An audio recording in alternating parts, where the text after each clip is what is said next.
नमस्कार। पारुल के पन्नों से मैं पारुल मिश्रा आप सबका स्वागत करती हूँ।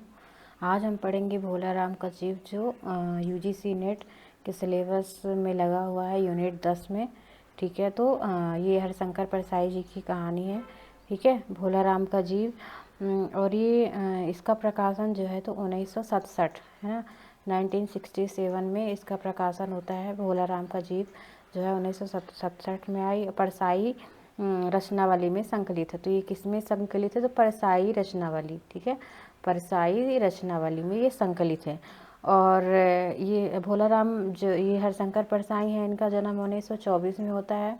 ठीक है, 1924 में हरिशंकर परसाई का जन्म उत्तर प्रदेश में होता है। ठीक है, और चलते हैं आगे। ये जो कहानी है तो इसमें भोला राम की जीव मतलब देवता और मनुष्य को लेकर ये कहानी लिखी गई है। ठीक है, जिसमें दोहरे मतलब बिंब प्रधान इसमें चित्रण है। इस कहानी में मतलब बिंब प्रधान का चित्रण किया गया है, जिसमें किस प्रकार सरकारी दफ्तरों पर व्यंग किया गया है ना। सरकारी दफ्तर में जो भ्रष्टाचार को उजागर करने की इसमें कोशिश की गई है ना। और इसमें जो रिश्वत लेते हैं उनका चित्रण किया गया है। ठीक है, तो अगर क्वेश्चन आएगा कि भोला राम के जीव में किस चीज़ का चित्रण है, तो इसमें सरकारी दफ्तरों में भ्रष्टाचार का चित्रण को दिखाया गया है। ठीक है, किस प्रकार से भोला राम का जीव अपने दफ्तर में भटक रहा है, उसकी पेंशन नहीं मिल रही है। तो चलते हैं, पढ़ते हैं। ठीक है, ऐसा कभी नहीं हुआ कि धर्मराज, तो सबसे पहले किसका नाम आता है? धर्मराज, है ना। धर्मराज लाखों वर्षों से असंख्य आदमियों को कर्म और रिश्वत के आधार पर स्वर्ग या नरक में निवास स्थान अलाट करते आ रहे थे। ठीक है, तो स्वर्ग निवास में ये रहते थे। ऐसा कभी नहीं हुआ था, है ना। तो सबसे पहले धर्मराज आते हैं। तो आप पात्रों को देखेंगे, पहले नंबर पर धर्मराज, सामने बैठे चित्रगुप्त, है ना। तो चित्रगुप्त दूसरे नंबर पर आते हैं। बार बार चश्मा पोंछ रहे हैं, चित्रगुप्त चश्मा पोंछ रहे हैं। ठीक है, और बार बार थूक से पन्ने पलट रहे हैं और रजिस्टर पर देख रहे हैं कि गलती पकड़ने में कहीं आ नहीं रही है। आखिर उन्होंने रीछ का रजिस्टर जोर से बंद कर दिया। मक्खी चपेट में आ गई और उसे निकालते हुए बोले, महाराज, ये बहुत इंपॉर्टेंट क्वेश्चन है सबसे पहले ही पैराग्राफ में, कि महाराज इस सब रिकॉर्ड देख लिया भोला राम का जीव 5 दिन से, है ना। तो कितने दिन से भोला राम का जीव नहीं मिला था? 5 दिन से। 5 दिन पहले देह त्यागी, यमदूत के साथ इस लोक में खाना हुआ था, पर अभी यहाँ तक पहुँचा नहीं है। ठीक है, तो ये किसका कथन है? चित्रगुप्त यहाँ पे कह रहे हैं। ठीक है, चित्रगुप्त का कथन है। कौन कह रहा है? कि चित्रगुप्त कह रहे हैं। किससे? धर्मराज। ठीक है, तो भोला राम का जीव कितने दिन से? तो 5 दिन से। धर्मराज ने पूछा, और वह दूत कहाँ है? महाराज ने लापता है ना। तो दूत तीसरे नंबर पर दूत आता है। तो दूत आता है मतलब जो दूत लेने गया था भोला राम के जीव को, मतलब जो भोला राम है उनकी मृत्यु हो चुकी है और वो जीव लेके, तो वो जीव ही गुम हो गया। इसी समय द्वार खुले, यमदूत बदवास आया, मतलब यमदूत आया जो लेने गया था। ठीक है, लेने आया। उसका मौलिक मतलब जो चेहरा है वो परिश्रम, परेशानी और भय के कारण विकृत हो गया था। उसे देखते ही चित्रगुप्त चिल्ला उठे, अरे तू कहाँ इतने दिन तक था, है ना। चित्रगुप्त चिल्लाए, भोला राम का जीव कहाँ है? यमदूत ने हाथ जोड़कर बोला, दया निधान, है ना।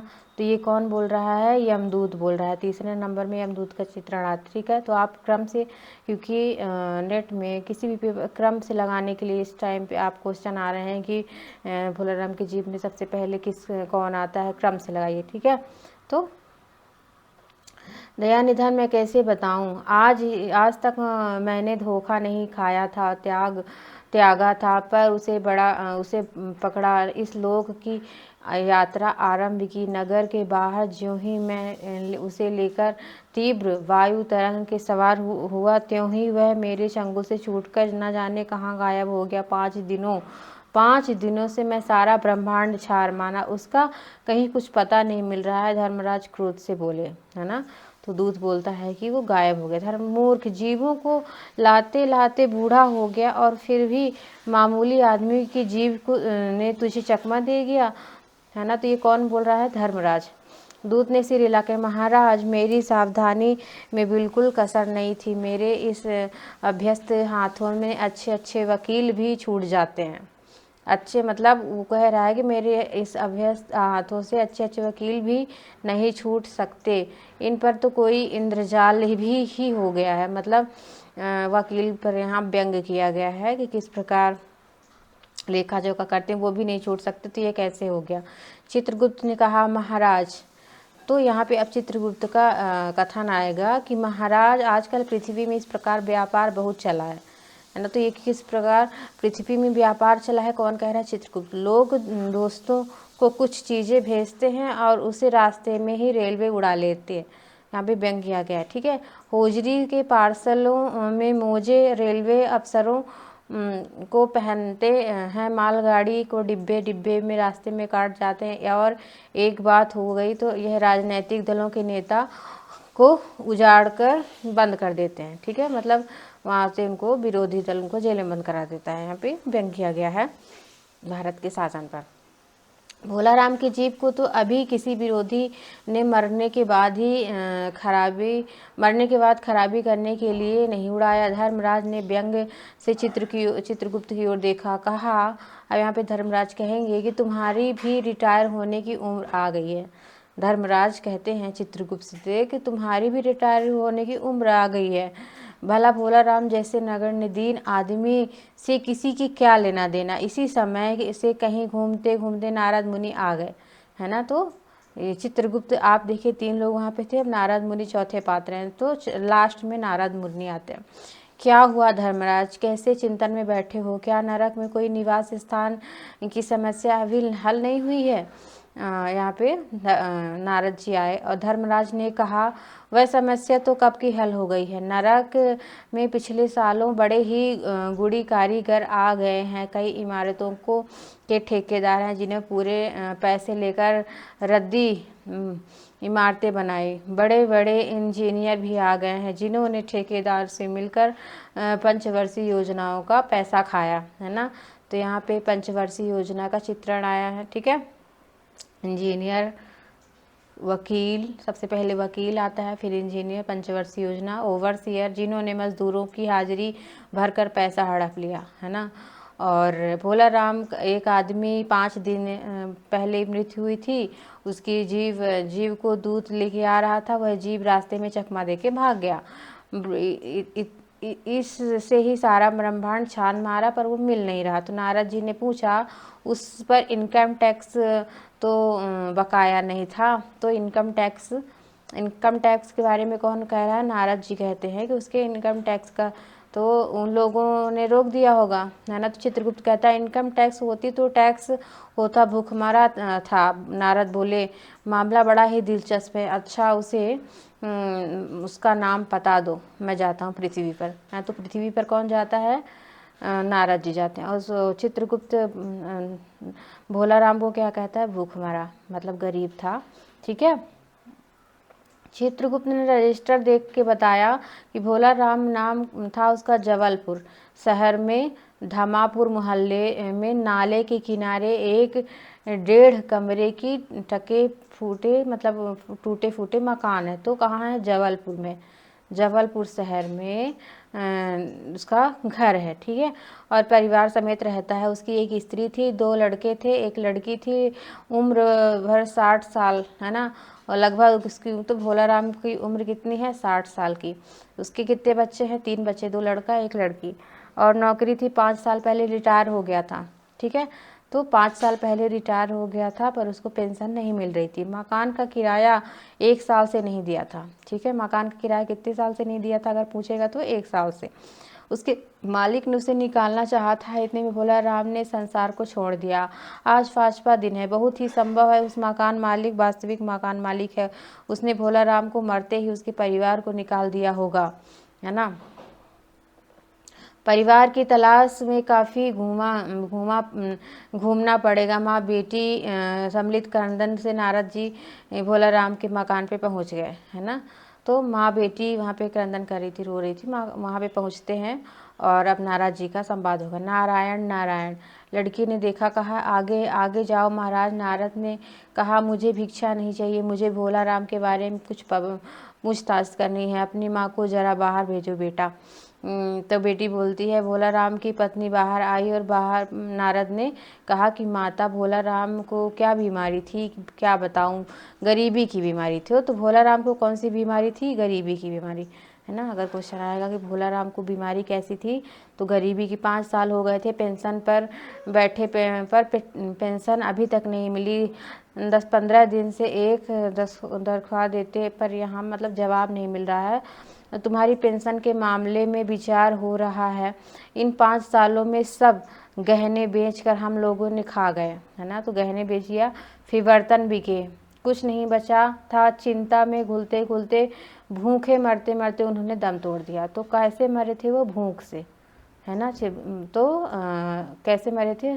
भूख से मरते मरते दम तोड़ दिया। नारद ने कहा क्या करोगी माँ, इनकी इतनी ही उम्र थी, इनकी इतनी ही उम्र थी। ऐसा तो मत कहो महाराज, उम्र तो बहुत थी। 50-60 रुपए महीना पेंशन मिलते तो कुछ न कुछ काम कहीं कर ही लेते, गुजारा हो जाता। पर क्या करें, 5 साल नौकरी से बैठे हो गया, अभी तक एक कौड़ी नहीं मिला। दुख की कथा सुनते ही फुर्सत नारद को न थी, है ना। तो दुख की कथा नहीं सुनी, अपने मुद्दे पर आए। माँ ने कहा, माँ यह बताओ कि यह किसी से प्रेम उनका प्रेम तो नहीं था जिस पर उन पर मतलब जिससे उन पर जी लगा हो, है ना। तो मतलब वो किसी से प्रेम तो नहीं करते थे। पत्नी बोली, लगाव तो महाराज बाल बच्चों से ही होता है, नहीं परिवार के बाहर तो हो सकता है। मेरा मतलब किसी स्त्री से। तो स्त्री ने घुर्रा कर नारद की ओर देखा। अब मत बको महाराज, तुम साधु हो, उचक्के नहीं हो। जिंदगी भर उन्होंने दूसरी स्त्री की ओर आंख उठा के नहीं देखा, है ना। नारद ने हंसकर कहा, तुम्हारा यह सोचना ठीक है। यही हर अच्छी गृहस्थी का आधार है। अच्छा माता मैं चला, है ना। तो नारद जी वहाँ से चलते हैं। नारद ने कहा महाराज आप तो साधु हैं, है ना, सिद्ध पुरुष हैं। हम नारद जी दफ्तर में जाएंगे। कुछ ऐसा नहीं कर सकते जो रुके पेंशन मिल जाए, इन बच्चों के पेट कुछ दिन भर जाए, है ना। नारद जी से वो कहती है। तो नारद को दया आ गई और वो कहने लगे कि साधु की बात कौन मानता है। मेरा यहाँ कोई मठ तो नहीं है, फिर भी मैं सरकारी दफ्तर जाऊँगा, कोशिश करूँगा। वहाँ से चलकर नारद सरकारी दफ्तर पहुँचे और वहाँ कमरे में बैठे बाबू से उन्होंने भोला राम के केस के बारे में बात की। बाबू ने ध्यानपूर्वक देखा और कहा, भोला राम ने दरख्वास्त में तो भेजी थी, मतलब दरख्वास्त की बात की उनकी भेजी थी, पर वजन नहीं रखा गया, मतलब रिश्वत, है ना। वजन का मतलब होता है रिश्वत, उन्होंने नहीं दी, है ना। इसीलिए कहीं उड़ गई होगी, उनकी जो फाइल है कहीं उड़ गई होगी, क्योंकि उन्होंने वजन नहीं रखा। नारद जी ने कहा, भाई ये बहुत से पेपर वेट तो रखे हुए हैं, इन्हें क्यों नहीं रख दिया। बाबू हंसा, आप साधु हैं, आपको दुनियादारी की समझ नहीं आती। दफ्तर मतलब दरख्वास्तों पेपर वेट से नहीं दबती। खैर आप इस कमरे से बैठे बाबू से मिलिए। नारद उस कमरे में पास गए और तीसरे के पास भेजा, तीसरे ने चौथे के पास भेजा, चौथे ने पांचवे के पास। जब नारद जी 25-30 बाबुओं के अफसरों के पास घूम आए तो एक चपरासी ने कहा, महाराज आप क्यों इस झंझट में पड़ रहे हैं। अगर आप साल भर भी यहाँ चक्कर लगाते रहे तो आपका काम नहीं होगा। आप सीधे बड़े साहब से मिलिए, उन्हें खुश कर दीजिए, आपका काम हो जाएगा। नारद बड़े साहब के कमरे में पहुँचा और चपरासी ऊँघ रहा था, है ना, बाहर चपरासी, इसीलिए उन्हें किसी ने छोड़ा नहीं, है ना। मतलब विजिटिंग कार्ड के आया देख साहब ने बहुत नाराज हुए। मतलब विजिटिंग कार्ड के बिना आया, तो मतलब तुमने नंबर नहीं लिया, मतलब ऐसे आ गए अंदर। कोई मंदिर मतलब मंदिर समझ लिया है क्या, धड़ाधड़ चले आए हो चिट से, क्यों नहीं भेजा। नारद ने कहा, कैसे भेजता, चपरासी सो रहा है और क्या काम, मतलब कि तुम विजिटिंग जल्दी से अंदर क्यों आ गए बिना पूछे हुए। नारद जी को वो साहब कहता है। साहब ने रौब से कहा, नारद ने भोला राम के पेंशन के केस बतलाया। साहब बोले, आप बैरागी दफ्तरों में रीति रिवाज नहीं जानते हैं।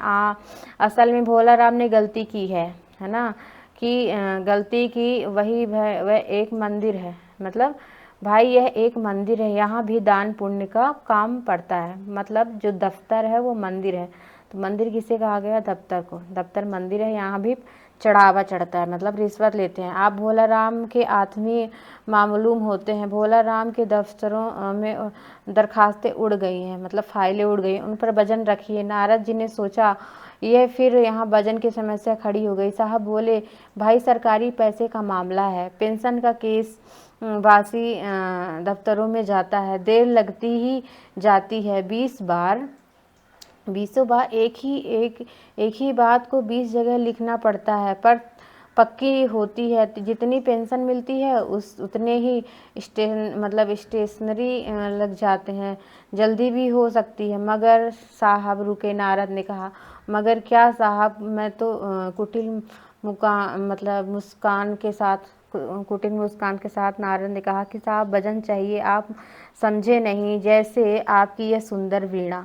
साहब ने कहा कि इसका भी वजन भोला राम की दरखास्त पर रखा जा सकता है ना? तो मतलब आप अपनी वीणा रख दीजिए तो उनका पेंशन बन जाएगा। मेरी लड़की गाना बजाना सीख रही है, मैं उसे दे दूंगा। साधु संतों की वीणा से तो अच्छे स्वर ही निकलते हैं। नारद ने अपनी वीणा छीनते देख जरा घबराए, है ना, और फिर संभल कर उन्होंने वीणा टेबल पर रख दिया। ले लीजिए यह, और ज़रा जल्दी कीजिए, उसी पेंशन ऑर्डर निकाल दीजिए। और साहब ने प्रसन्नता से उन्हें कुर्सी दी और वीणा एक कोने में रख घंटी बजाई। चपरासी हाजिर हुआ। साहब ने हुक्म दिया, बड़े बाबू से भोला राम के केस की फाइल लाओ। थोड़ी देर बाद चपरासी भोला राम के 150 दरख्वास्तों में एक भरी फाइल को लेकर आया और कागज़ भी लिखे आया। साहब ने फाइल का नाम देखा, निश्चित करने के लिए उसने पूछा, क्या नाम बताया था साधु ने आपने?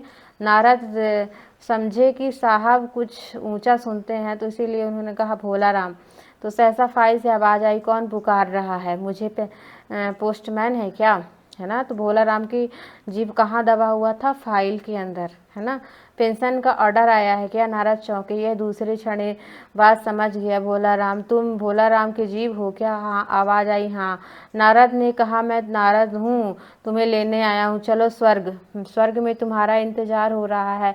आवाज़ आई, मुझे नहीं जाना है, मैं तो पेंशन की दरख्वास्तों में अटका हुआ हूँ, यही मेरा मन लगा है, अब मैं अपनी दरख्वास्तों को छोड़कर नहीं जा सकता। ठीक है, तो यहाँ पे अगर क्वेश्चन आएगा कि भोला राम का जीभ कहाँ अटका था, तो पेंशनों की फाइल में। धन्यवाद। अगर आपको क्लास अच्छी लगी हो तो लाइक शेयर और सब्सक्राइब कीजिए।